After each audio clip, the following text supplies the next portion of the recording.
A foolish consistency is the hobgoblin of little minds, adored by little statesmen and philosophers and divines. If a man does not keep pace with his companions, perhaps it is because he hears a different drummer. A different drummer. And now, coming to you from dead center on your dial, welcome to Risk Parity Radio, where we explore alternatives in asset allocations for the do-it-yourself investor. Broadcasting to you now from the comfort of his easy chair, here is your host, Frank Vasquez. Thank you, Mary, and welcome to Risk Parity Radio. If you have just stumbled in here, you will find that this podcast is kind of like a dive bar of personal finance and do-it-yourself investing. Expect the unexpected. It's a relatively small place. It's just me and Mary in here. And we only have a few mismatched bar stools and some easy chairs. We have no sponsors, we have no guests, and we have no expansion plans. I don't think I'd like another job. There are basically two kinds of people that like to hang out in this little dive bar. You see, in this world, there's two kinds of people, my friend. The smaller group are those who actually think the host is funny regardless of the content of the podcast. Funny how? How am I funny? These include friends and family, and a number of people named Abby. Abby someone. Abby who? Abby normal. Abby normal.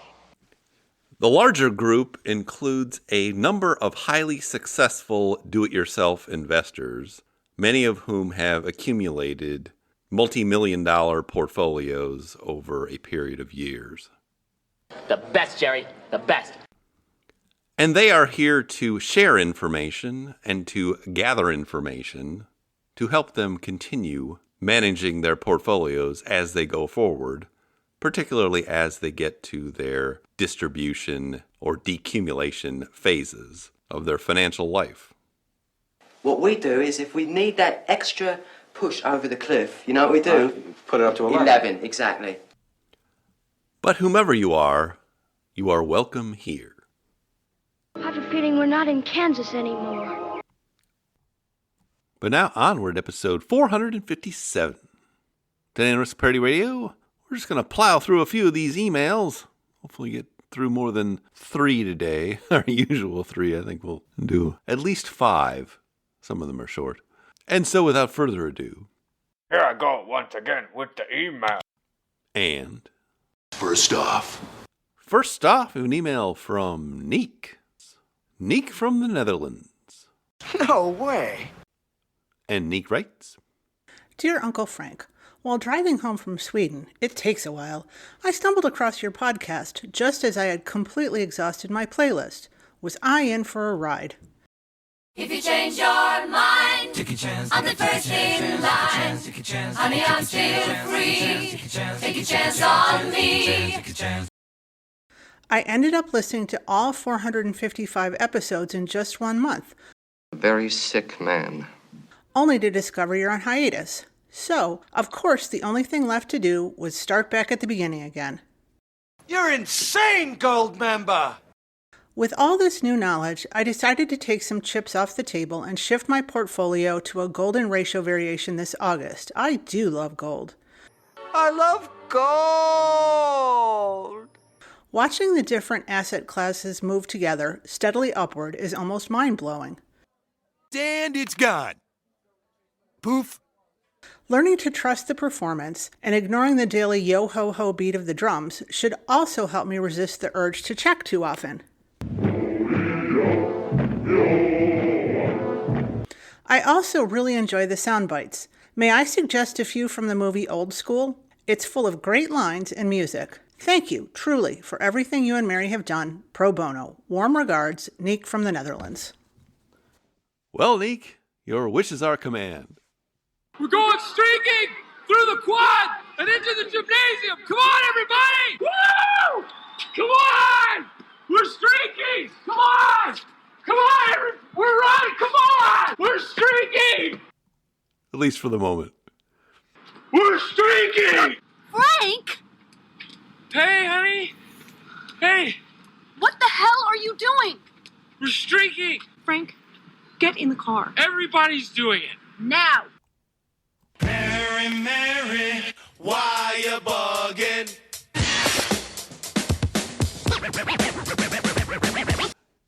Neek did get to go to the front of the line here because he is a donor to the Father McKenna Center. As most of you know, we do not have any sponsors on this program. We do have a charity we support. It's called the Father McKenna Center. It supports hungry and homeless people in Washington, D.C. Full disclosure, I am the board of the charity and the current treasurer. If you give to the charity, you get to go to the front of the email line. There are two ways to do that. You can do it as Neek has done here by becoming a patron on Patreon, which you do through our Risk Parity Radio website page on the support page at www.riskparityradio.com, or you can go directly to the Father McKenna website and make a donation there. Either way, you get to go to the front of the line. Just make sure you mention it in the subject line or your email itself so that I can move you to the front of the line. Now, you didn't really have a question. I do wonder what it was like to be listening to 455 episodes all in one sitting or in a couple of sittings. Looks like I picked the wrong week to quit amphetamines. But probably driving back through Sweden made it more palatable. Money, money, money must be funny in the rich man's world. I recently saw that picture of the bridge and tunnel from Malmo to Copenhagen, which is similar to the bridge tunnel combo over and under the Chesapeake Bay in Norfolk, Virginia. But I digress. What is this, Wonka? Some kind of fun house? Why, having fun? As for the recent performances of watching everything go up in September, yeah, that is not usual. And in fact, September was probably one of the best months on record, at least since we started this podcast, for these kinds of portfolios, mostly due to the extreme positive performance in gold. This is gold, Mr. Bond. I think you've made your point, Goldfinger. Thank you for the demonstration. But this kind of thing can happen, essentially, when you have a weak dollar with everything being priced in dollars. That is going to be good for international stocks, good for gold, and good for U.S. stocks as well. It's fairly neutral as far as bonds are concerned most of the time. So I would not be expecting that on a regular basis. Usually there's something performing badly out of the lot, or if most things are performing badly, then there's something performing well. But you can see everything become positively correlated, at least for a short period of time, which is normal in the probabilistic world that we live in. A mathematical property hardwired into nature. Secret, secret, secret, secret. So we're very glad you're enjoying the podcast. Look forward to your future questions. Thank you for your donation, and thank you for your email. Did you or did you not have a good time at the party? I had an awesome time. Frank, I know that you had an awesome time, okay? I think the entire town knows that you had an awesome time. Second off, we have an email from Dustin. I just want to say one word to you. Just one word. Yes, sir. Are you listening? Yes, I am. Plastics. And Dustin writes, Hi, Frank and Mary. I continue to enjoy your show. The clips keep getting better, and the content remains top drawer. Really top drawer. Really top drawer. It's been a couple of years since my first email, and while I've been meaning to follow up with another question, it's going to have to wait. I'm sorry, but all questions must be submitted in writing. I saw this email from Ray Dalio and couldn't resist sending it to you for your comments. Do you see this as an actual valuable contribution to society, or just an example of someone whose ego has hit an all-time high? A really big one here, which is huge. Alternatively, could this be the beginning of a societal shift where people of extreme wealth seek to eternalize themselves with AI? And here's how it works. I'm going to ask you 4 questions about the film you've just seen. 4 questions. They're not difficult, but being able to count to 4 helps. Ready? Good. Not too far-fetched. This could be a Black Mirror episode. Flip, flip, flip, flip, flops. Flop, flop, flip, flip, flip, flop, flop, flops. Great. If you see me, give me a wave. I love to see style. I also enjoy a good laugh.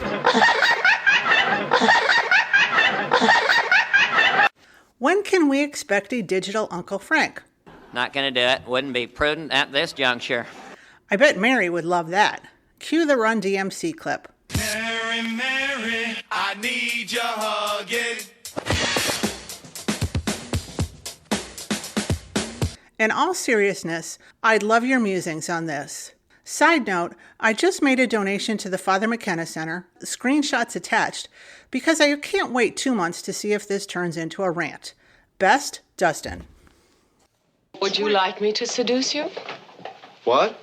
Is that what you're trying to tell me? Well, first off, thank you also for being a donor to the Father McKenna Center, which is why you too moved to the front of the email line, Dustin. Now, as for this email, what Dustin is referring to is an email from Ray Dalio introducing the new digital Ray Beta with voice, which appears to be an AI version of Ray Dalio that will answer your questions. This is pretty much the worst video ever made. This has become actually kind of popular these days. I've seen several versions of this. Paul Merriman has one on his website, which isn't a voice thing, but a chat bot that's supposed to mimic what he would say. And Professor Scott Galloway also had one of these things, although after running it for a week or two, he actually took his down because he's actually concerned that people would develop relationships, unhealthy relationships with these AI bots, as apparently some younger people are doing, causing them to do terrible things to themselves. So yeah, I think this is kind of a fad or a wave of the future. I know that Paul Merriman complains that his chatbot doesn't always answer the way he would have answered, and I suspect Ray Dalio will suffer from that same problem too, which I think is probably endemic with these sorts of things. That's not an improvement. Now, is this an example of someone whose ego has hit an all-time high with respect to Ray Dalio? I don't know, possibly. The thing is, Ray Dalio has consciously changed his sort of outlook on life about 10 years ago. And this happened based on him reading Joseph Campbell's work about the hero with 1,000 faces and then talking to his family about the fact that when you're done with your hero's journey, what you're probably supposed to be is sitting around telling everybody what you learned on that hero's journey. And so that was his original intent, because he actually used to be a really prickly person that people did not like interviewing because he was very combative. But he decided to share everything he happened to know, which is both good and bad, because there's a lot of things he knows that are very useful and a lot of things that probably aren't that useful. One of the things that always amuses me or interests me is that particularly these very talented investors who have done very well often want to portray the idea that it is their habits that made their success, or kind of the way they run their business is what made their success. And Ray Dalio is one of those because he's got this weird management of the way he used to do Bridgewater that people have talked about and written about. Warren Buffett does the same thing, being this kind of folksy guy. The truth is, the reason these people are successful has nothing to do with these kind of management or personal habits or whatever. It's because they just have enormous talent. So it's like saying that, well, if I adopted the habits of Tiger Woods or Roger Federer, suddenly I'd be a great golfer or a great tennis player. It's like, no, you wouldn't. You don't have that talent. Forget about it. The same thing is true for a lot of these investors or anybody that's had a great deal of success based on talent in their particular field. That I think a lot of these sort of habits, wisdom kind of thing is way overrated and is not going to really make you a very successful person. Even if you do make your bed every day. I think that was Stanley McChrystal's or some other famous general's book about making your bed every day. I think these people probably would have succeeded regardless of what habits or management systems they ultimately employed within reason. So you do need to be careful about what you may think you should be learning from the very successful. You're not going to amount to jack squat! Now, would I ever roll out a bot? Probably not myself, although I have had more than one listener, including our friend Luke in Quebec, who helped us with the website, talk about creating AI bot Frank or Risk Parity Radio AI bot. We have top men working on it right now. Who? Top men. I certainly probably wouldn't put a whole lot of effort into it myself because, as you know, I don't think I'd like another job. But if somebody else wants to create such a thing, I'd be entertained to see it and interact with it. I would imagine that it would suffer from the same defects that all these other ones suffer from, in which case the responses it gives are kind of a 70 to 80% accurate as to what the individual would actually say. Have you ever heard of Plato, Aristotle, Socrates? Yes. Morons. So I'd have to say this is certainly not a priority. On the other hand, our website does have advanced search capability now, including all of the transcripts that Luke has uploaded and attached to all of the podcasts themselves. So that's probably of use to some people here. That is the straight stuff, oh Funkmaster. And maybe we should just leave it at that, at least for the moment. Sacoche. So thank you for your donation. I'll be happy to answer questions in the flesh when you have them. And thank you for your email. And there's more, because you are going to see it as well. Yes, it. Yes, it. Yes. Namely, the Max Headroom story. And afterwards, that is directly following, I want to talk to you about something even bigger. Namely, Max Headroom. So, sit back, relax, and enjoy. Next off, we have 2 emails about the website. Chrisdes, tabarnak, twimots, Chris. Je le sais, tabarnak. And the first one of those is from Dale. I'm Chip. I'm Dale. We're just a couple of crazy rascals out to have some fun. And Dale writes, Really like the alternative website. 1. Not sure how consistent you are wanting to be, but you don't give a July 2024 balance totals for the 2024 Golden Butterfly, All Seasons, or Golden Ratio rebalance. You do for the previous 3 years, and it's nice to have as a reference. 2. You don't explain why for your distributions you divide the monthly balance by 240. I assume it's because you have a 20-year time horizon, and so it's 20 times 12? Maybe explain this. Otherwise, much cleaner than the OG version. Thanks for all you do, Dale. And the second one is from Hydramod. Oh, I didn't know you were doing one. And Hydramod writes, I looked over the new site. Seems clean and straightforward. I think it meets its purpose well. Yes! Well, I'm glad you guys are liking the new website. I think just about anybody who has seen the old one and used the new one prefers the new one. Well, I could have told you that. As I mentioned, it does have some advanced search capabilities, and it does seem to work a lot faster the way Luke has set it up. The best, Jerry. The best. It's good to have top men that can work on such things. Top men. As for your questions, Dale, yeah, I can probably update those balance totals. I need to go back and check. That shouldn't be a big deal since I have all of the screenshots from all of the weeks of recording these things and putting them up.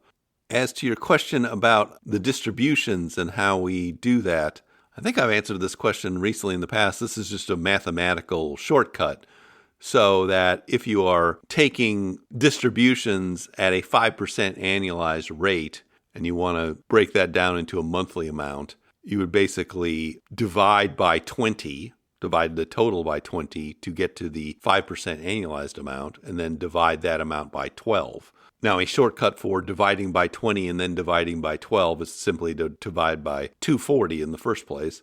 And so if you divide by 240, you get to a monthly annualized distribution of 5%. I don't think I really need to write all that out on the website, but maybe I can at least indicate that it's just a mathematical shortcut and there's no real magic there. What's the answer? What's the answer? What's the answer? Mystery. Sacred geometry. Sacred geometry. Sacred geometry. But I am glad you are enjoying the new website, because I am too. It really works well. Yeah, Yeah, baby, yeah! And we can all thank Luke again for that. We have the tools, we have the talent. And thank you for your emails. Last off, we have an email from Carter. If you've got a problem with business, you get Carter. And Carter writes, Frank, thanks so much for everything you do. I've learned a lot. So amazing and helpful. Real wrath of God type stuff. Exactly. My question is this. How does one calculate using gold futures contracts to add exposure to gold? How can I determine how much exposure is effectively added by buying 1, 2, 3 longer-term micro gold future contracts? How would I determine what percentage of my portfolio a single contract represents? I'd like to add a little gold exposure to complement the equities, but don't want to tie up too much of the portfolio in a non-productive asset. I'd rather use leverage or margin, so I assume futures contracts is an efficient way to do so. You have a gambling problem. Please let us know how to consider this as a strategy versus an ETF. Carter. Look, it's Jimmy Carter. Could you build us a house, President Carter? We can't go back 2 hours. I'm sorry. These are for the truly needy. Yeah, get your own habitat. Come on, Carter. Build us a house, you lazy bum. You have offended me, sir. I challenge you to come back here. Why, you yellow-bellied? Well, Carter, I actually probably would not attempt this because it seems to make things more complicated without giving you any particular advantage. I don't know if you've ever traded futures before. I have done so in the distant past. And in order to figure out how much exposure you are having, you just need to look at the size of the contract, which, depending on what exchange you are using, that information should be available there. The inherent problem with futures is that you need to roll them over, and that embedded in them is essentially an interest and volatility component based on the date in the future that they are scheduled for delivery. So futures were typically and are typically used as a mechanism for trend following or trading systems, which makes a lot of sense because they are also generally what you call Section 1256 contracts, so that they automatically qualify for a 60-40 division of long-term capital gains versus short-term capital gains, regardless of how long you hold them. So they are really designed as a trading or hedging vehicle and not so much for something that you would be holding in a long-term portfolio. Because you're going to have slippage problems, and also just when you roll them over, there may be effectively an interest rate differential so that you're effectively not getting the same price depending on the shape of the futures curve at the particular time you are doing the transactions. So using futures actually probably is not the most efficient way of taking leverage in a portfolio. The most efficient ways would be to simply use a leveraged ETF or an ETF that combines gold with something else. For example, the ETF GDE combines gold with an exposure to the S&P 500, which is up like 62% this year. And has one of the best performances over the past 3 years you can imagine. I think it was up 30% one year, 40% one year, and is up 62% this year. Surely you can't be serious. I am serious. And don't call me Shirley. But that has an automatic exposure or leverage there to gold on top of another asset. There are, in fact, ETFs that do 2 times gold. I probably would not use those because, again, those are based on futures contracts and there can be some decay there. I know the return stacked group of ETFs also has some products, and at least one has an exposure to gold and actually some Bitcoin on top of U.S. stocks. And I believe the ticker symbol for that is RSSX, so you can check that out. And then the other way you could get exposure to it without adding anything more to your portfolio would be to simply use margin interest. And if you're going to do that, I would do it at some place like Interactive Brokers, which has the smallest margin rates available. Now, if you look at the sample portfolios, you'll see in the experimental portfolios essentially ways of doing this. For instance, if you look at that Optra portfolio, which is the last one, the way we've used or taken leverage in that is through the stock holding. So instead of having just an exposure to the S&P 500, there's an exposure to UPRO, which effectively leverages up the portfolio. Then you just reduce the amount of holding of that particular holding. In this case, it's to 16%, which then allows us to add more things like managed futures and gold in the portfolio. So it's not necessary that you actually take the leverage in the gold that you're talking about. You can take it in something else and get the same kind of results, or exposures, I should say. So the bottom line is, while you could take an exposure to straight futures in gold to add some leverage to a portfolio, that lemon is probably not worth the squeeze here. The way you squeeze my lemon out, I'm gonna fall right out of bed.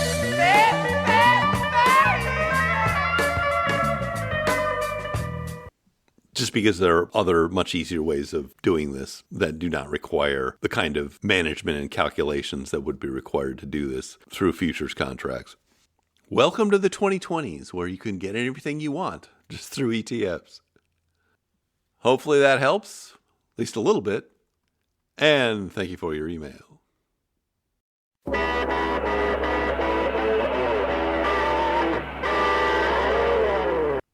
But now my signal is beginning to fade. If you have comments or questions for me, please send them to frank@riskparityradio.com. That email is frank@riskparityradio.com. Or you can go to the website, www.riskparityradio.com, put your message into the contact form, and I'll get it all that way. If you haven't had a chance to do it, please go to your favorite podcast provider and subscribe, give me some stars, a follow, a review. That would be great. Okay. Thank you once again for tuning in. This is Frank Vasquez with Risk Party Radio, signing off. Hey! Hey! Hey! Hey!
The Risk Parity Radio Show is hosted by Frank Vasquez. The content provided is for entertainment and informational purposes only and does not constitute financial, investment, tax, or legal advice. Please consult with your own advisors before taking any actions based on any information you have heard here, making sure to take into account your own personal circumstances.